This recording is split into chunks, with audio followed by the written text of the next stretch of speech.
Saudara-saudara sebangsa dan setanah air, pada hari ini 28 Oktober yang kita peringati sebagai Hari Sumpah Pemuda, kami dari Gerakan KMBI juga ingin mengingatkan bahwa 28 Oktober 1928 juga merupakan momentum lahirnya bangsa Indonesia. Karena itulah pertama kalinya anak-anak Nusantara dari berbagai suku, ras, dan agama berkumpul dan menyatakan diri bertanah air satu, berbangsa satu, dan menjunjung bahasa persatuan, tanah air, bangsa, dan bahasa Indonesia. Pada episode kali ini kami ingin membahas satu aspek saja, yaitu bahasa Indonesia sebagai bahasa persatuan. Di bangku sekolah kita semua tentu diberi mata pelajaran bahasa Indonesia. Namun kita masih ingat bahwa murid-murid yang mendapatkan predikat pintar tentu saja bukanlah mereka yang pintar berbahasa Indonesia. Karena mereka yang dianggap pintar adalah mereka yang nilainya bagus dalam bidang matematika, IPA, atau bahasa Inggris.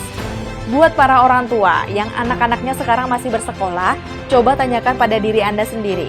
Ketika anak Anda mendapatkan nilai bagus di bidang bahasa Inggris dan bahasa Indonesia, kira-kira mana yang lebih Anda banggakan ketika bercerita di hadapan sanak saudara? Apalagi kalau nilai matematika dan fisika bagus, pasti akan jauh lebih membanggakan lagi untuk diceritakan. Tapi untuk nilai bahasa Indonesia, kayaknya nggak perlu repot-repot diceritakan deh ya. Nggak penting-penting amat kan bahasa Indonesia. Lalu kita juga tidak jarang menemui di perkotaan bahwa anak-anak kecil asli Indonesia yang lancar berbahasa Inggris dan gagah berbahasa Indonesia, dan orang tuanya pun sangat bangga dengan itu semua. Tidak, kami tentu saja tidak membenci bahasa asing. Kami juga tidak melarang anak-anak Indonesia untuk belajar bahasa asing. Belajar bahasa asing itu sangat baik buat anak-anak kita yang sedang menghadapi persaingan global. Hanya saja, meremehkan skill berbahasa Indonesia adalah sebuah kesalahan fatal. Bukan saja bahasa Indonesia adalah identitas bangsa, namun persoalan tata bahasa bisa menjadi persoalan serius, utamanya di era sosial media ini, di mana setiap orang bebas untuk menulis dan berbicara. Salah ucap, salah tulis, atau salah baca bisa berakibat fatal. Dalam beberapa tahun terakhir bisa disaksikan pejabat-pejabat atau tokoh publik yang terseret kasus dan menimbulkan kegaduhan luar biasa gara-gara kurang pandai menata bahasanya.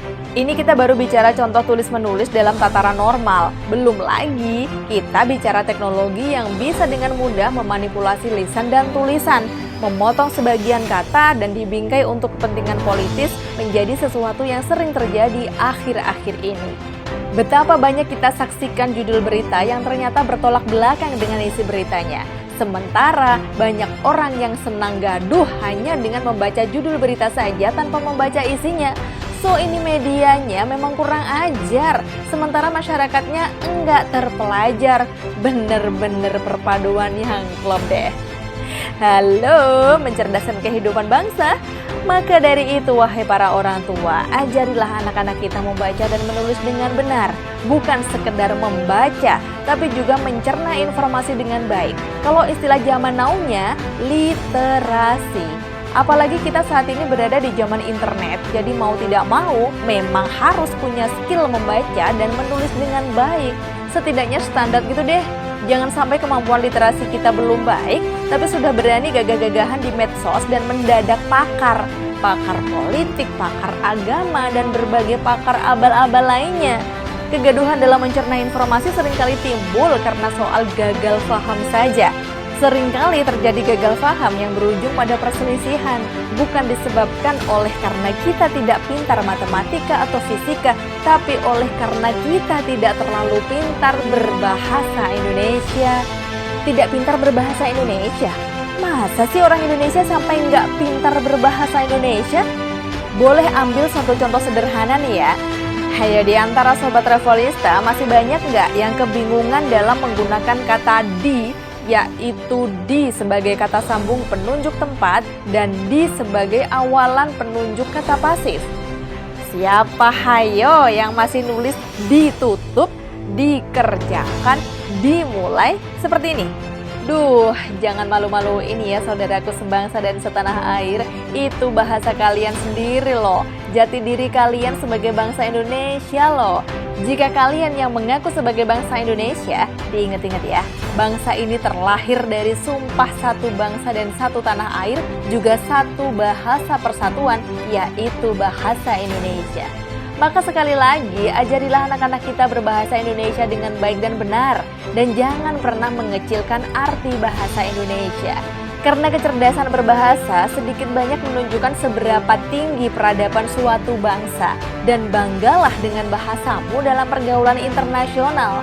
Oleh karena itu, pesan terakhir di episode kali ini, buat siapapun di antara Sobat Revolista yang kelak akan menjadi pemimpin-pemimpin di negeri ini, jangan ragu berbahasa Indonesia di forum internasional. Biarkan bangsa-bangsa lain mendengar bahasa persatuan kita. Toh sudah pasti ada penerjemah. Lihatlah bagaimana pemimpin-pemimpin besar dunia selalu percaya diri dengan bahasa nasionalnya.